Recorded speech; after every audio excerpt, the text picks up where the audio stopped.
Good afternoon, everyone. My name is Walter Harris. I am reaching out today because I'm a community activist, and I'm going to tell you the truth about New Brunswick. Um, been in this community since about 2003. I came here, got caught up in a ruckus scene. I'm like, oh, this town is great. Has a lot of stuff to do. Has a lot of restaurants and things of that nature. And then I woke up, and then I was taken from my suburban perch and placed here in New Brunswick. And after facing homelessness in New Brunswick chronically, after being indicted for felony convictions, and prior to that, after being adopted, and prior to that, after being in independent living programs and halfway houses and living independently and being a ward of the court and all those things, there was nobody else. Well, there is somebody else, but there's many people that have this testimony, but not this rare form of suffering which I've endured. And because of that, it gives me a unique experience to relay this message to you guys about education. Furthermore, Nelson Mandela went on to say that education is the most powerful tool you can use to change the world. And that's what I'm going to use. So today I'll be presenting to you 3 services that can change the whole momentum and the history of this town. Firstly, let's talk of spoken word and poetry. Spoken word and poetry, for instance. Spoken word gives you a sense of an identity. Not only an identity, but you are now a part of a community of artists, community of poets, community of drawers, community of singers, community of people that play music. For instance, we have Mason Groves. You see that subculture all throughout Mason Groves. So, in regards to spoken word, it advocates self-esteem, self-confidence, develops your public speaking skills. Not only that, increases your vocabulary. It's given to in a workshop atmosphere, so it's a group, so it's peers. So now peers will take the participants, for instance, like 13 to 18-year-old urban youth will take the program in a workshop and be like, oh, I would like to share my piece. So they'll share their piece, and then after sharing their piece, they'll be critiqued and let them know, okay, you should develop, possibly work on your looking at the crowd and things of that nature. These certain dynamics, this sense of fraternity, it shows improvement through schools. It shows that these kids are not alone. These kids actually have not a false sense of identity, like they believe they're Nicki Minaj or Lil Wayne, but now they believe that, you know what, I'm a poet. And I'm going to do what poet does. I'm going to go out to the open mic tonight. I'm going to publish a book. I'm going to read about this author because his stories talk to me, or his writing talks to me. Secondly, I'd like to address chess. Chess is already in curriculum in 5 different Philadelphia schools, which is not even, I don't know, too far from here. We sit in between Philadelphia and New York. And for instance, the chess as a curriculum has been implemented in Europe by a chess grandmaster, the first woman, I forgot her name, but I can give you the information in a further dialogue.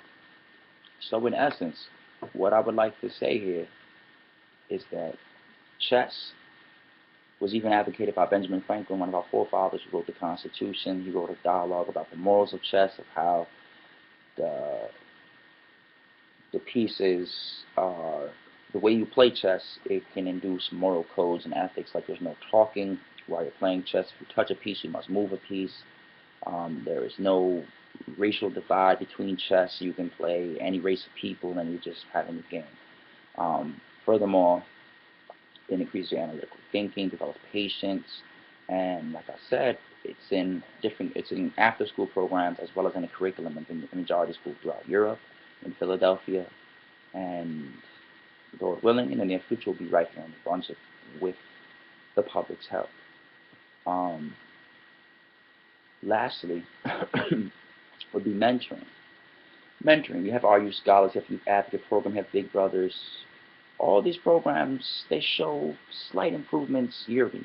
According to Grossman and Rhodes, who study mentoring on a national level, in 2002, They found, and not only that, in 2012, Mr. Du Bois, another sociologist and educator, found that mentoring has significant improvements in all levels, meaning that when mentored for at least a year, children go on to improve in their subjects, their GPA increases, they have a better relationship with their parents.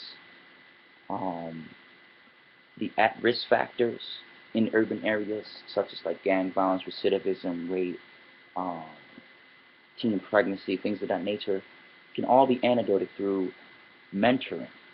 Mentoring using, like I said before, peer mentorship, group mentorship, and online resources, which in my organization, which is formulated, we have all those. For instance, I'll share with you that once a participant graduates the program, he is encouraged to come back and either be a mentor or a speaker, which allows that peer to now become a peer, that graduate to become a peer leader. So, in essence, we find that mentoring with 1 year or longer has a significant effect on the mentee to the point that they are statistically overachieving compared to their compared to the children that are not being mentored. So what I'm allowing and what I'm asking is that we mentor the youth, and not only that, we guarantee that wherever way you come to the organization, you will come either needing GED help. So we'll focus and develop you in GED, and once you get that GED, we don't stop there. We take you from the GED program, and then from the GED, we enter you right into college, and then we still support you through college to eventually get to the same level with the mentor who is mentoring you. You'll be right there with him in the class. You may be a freshman, he'll be a senior. But now y'all have a mutual respect because he shared compassion and education. So, mentoring in that form, mentoring in the form of community service, where I'm a young drug dealer. I don't see the effects that I'm doing by selling the crack. I just see the money, and I see the clothes, and I see the women, and I see all this bull crap. But imagine this child now is behind the soup kitchen line serving the homeless and looking at that man he served and realize that man has a brother, has a daughter, has grandkids, and we're messing up his whole functioning of life. So instead of hurting this man, let's feed this man and strengthen him and give him help. How do I know this? Because I've done this. I've had over 1 million volunteer hours in many organizations, and I started just sweeping the floors and mopping and filing and making copies of the lives of promise. And then I came back after breaking the law and being a deviant, so to speak. I started mentoring. They hired me because of my experience in the streets and my relation with them. They hired me, and I went on to help many people and even many youth. And I just want to show you one quick piece to the New Brunswick community. There was a brother named Junior, God bless the dead. Junior came to me about, I guess, like a night or two before he passed. He was at a bus stop. He was looking nervous, looking over his shoulder. I stepped to him like, yo, what's up, man? How you doing? What's up with you, bro? He's like, I don't see you around no more. I'm like, yeah, I don't be in the hood no more. I just passed through, get me a Lucy and say hello to some old friends, get a haircut, and I'm out. But Junior, I stepped to Junior and said, hey, man, you have a degree or a GED or anything of that nature? He's like, no, I don't have one. I said, hey, listen, why don't you come meet me at the New Brunswick Public Library tomorrow? So I invite him out, and then right before I'm about to hop on the Rutgers bus, he says to me, hey, Walter, would it be okay if I bring my friends? Of course. So the next day goes by, a little busy running through my life, doing what I have to do, working, filing paperwork, hanging out with friends, go to Rutgers campus, hang out with some of my board members at that time. And I check my Facebook feed, and I find there that there's a candlelight vigil to that same kid, Junior. Candlelight vigil. And it struck me, and it still strikes me to this day, that what if I outreach to this kid? What if I sat him down? What if I met with him weekly? What if I told him call me weekly?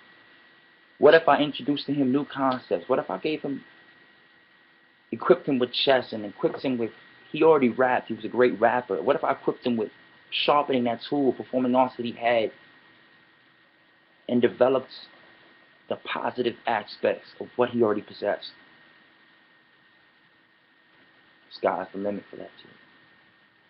But those risk factors destroyed that. Those risk factors in the New Brunswick community destroyed that, and it doesn't exist.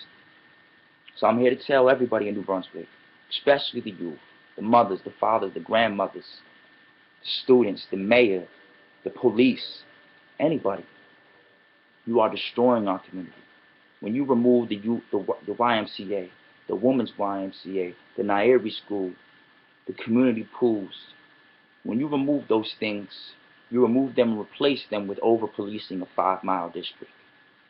And by doing that, you gave us nothing. The federal allocated funds that are going to Remsen, True, and Lee Avenue, if it's so important to you on your board meetings, then why is it not on the city map? So I come here expressing the truth, letting you know that innovative education initiative is the future of New Brunswick. And I will not rest until the graduation rate of New Brunswick is increased, chess is implemented in schools, mentoring programs are everywhere, and kids, the urban community has bridged the gap with the Rutgers community, and we are all walking as one people in compassion and wisdom. Thank you.